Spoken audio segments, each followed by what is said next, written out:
नमस्कार दोस्तों, मेरे चैनल भक्ति भाव टीवी में आपका स्वागत है। तो दोस्तों, आज के इस वीडियो में मैं आपको बताने जा रही हूँ लड्डू गोपाल की छठी पर क्यों लगाया जाता है कड़ी चावल का भोग। जानते हैं इसके फायदे और कैसे शुरू हुई ये परंपरा। जन्माष्टमी के बाद लड्डू गोपाल की छठी मनाई जाती है। छठी पर बाल गोपाल को स्नान कराया जाता है। सुंदर कपड़े पहनाकर उन्हें काजल लगाया जाता है। कान्हा जी का पूजन और स्तुति की जाती है।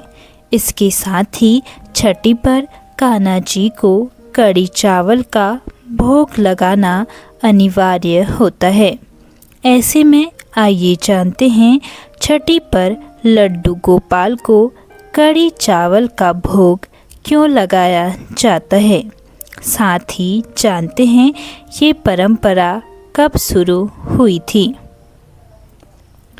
लड्डू गोपाल की छठी का त्योहार बड़े ही धूमधाम से मनाया जाता है, चूँकि भक्तगण लड्डू गोपाल की बाल स्वरूप में पूजा करते हैं, इसीलिए उसी भाव के साथ उनकी छठी मनाई जाती है। क्योंकि बच्चे के जन्म के बाद भी छठी मनाई जाती है। लड्डू गोपाल की छठी के दिन कड़ी चावल का भोग लगाने की बड़ी ही मान्यता है। ऐसे में जानते हैं कि लड्डू गोपाल की छठी पर कड़ी चावल का भोग क्यों लगाया जाता है, ऐसा करने का क्या फ़ायदा है और छठी मनाने की परंपरा कब शुरू हुई थी। लड्डू गोपाल की छठी जन्माष्टमी पर उनके जन्म के छठे दिन मनाई जाती है। इस साल जन्माष्टमी 16 अगस्त को थी। ऐसे में 21 अगस्त को बाल गोपाल जी की छठी मनाई जाएगी। मान्यता है कि लड्डू गोपाल जी को छठी के दिन स्नान कराया जाता है। इसके बाद उन्हें नए वस्त्र पहनाए जाते हैं। काजल लगाकर उनका श्रृंगार किया जाता है। इसके बाद लड्डू गोपाल को कड़ी चावल का भोग लगाया जाता है।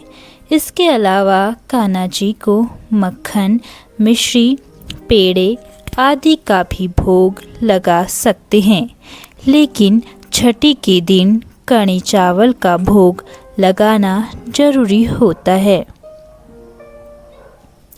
लड्डू गोपाल की छठी पर कड़ी चावल का भोग लगाने की मान्यता है, लेकिन कड़ी साफ सफाई के साथ बनाई जाती है। लहसुन, प्याज का इस्तेमाल नहीं किया जाता है। दही, हल्के मसाले और बेसन से कड़ी बनाई जाती है। दही, बेसन सात्विक भोजन की श्रेणी में आते हैं। इसके साथ ही भगवान कृष्ण को दही, मक्खन, कड़ी काफ़ी प्रिय है। माना जाता है कि इस सात्विक भोजन से शीतलता मिलती है और यह सुपाच्य और पौष्टिक होता है।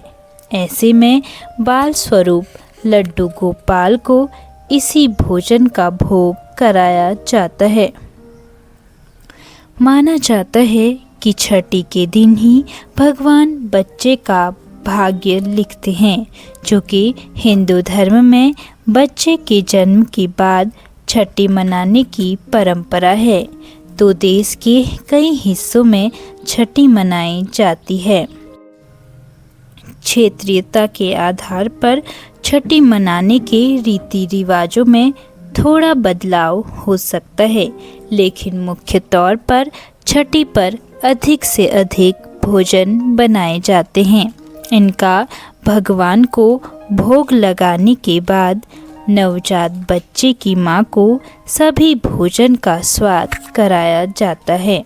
इसके बाद बच्चे के पैरों से मां का मुंह पोछा जाता है। इसके पीछे की मान्यता है कि इससे बच्चा भी बड़ा होकर अधिक से अधिक चीज़ों का सेवन करेगा और उसकी पाचन शक्ति मजबूत होगी। अच्छा भोजन करने से उसका स्वास्थ्य भी बेहतर रहेगा। हिंदू धर्म में जन्म से लेकर मृत्यु तक 16 संस्कार किए जाते हैं। बच्चे के जन्म के छठे दिन छठी मनाई जाती है।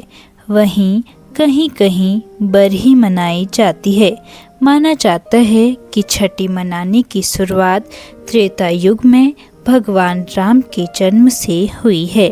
इसकी वजह से यह है कि बच्चे के जन्म के बाद उसकी शुद्धि करनी जरूरी होती है। ऐसे में छठे दिन बच्चे को स्नान कराया जाता है, उसे काजल लगाया जाता है और उसके लंबे और स्वस्थ जीवन की कामना के साथ मंगल गीत गाए जाते हैं। तो दोस्तों कैसी लगी आपको यह वीडियो कमेंट करके ज़रूर बताएं और ऐसे ही बहुत सारी कहानियों, कथाओं और जानकारियों को सुनने के लिए मेरे चैनल को सब्सक्राइब करें।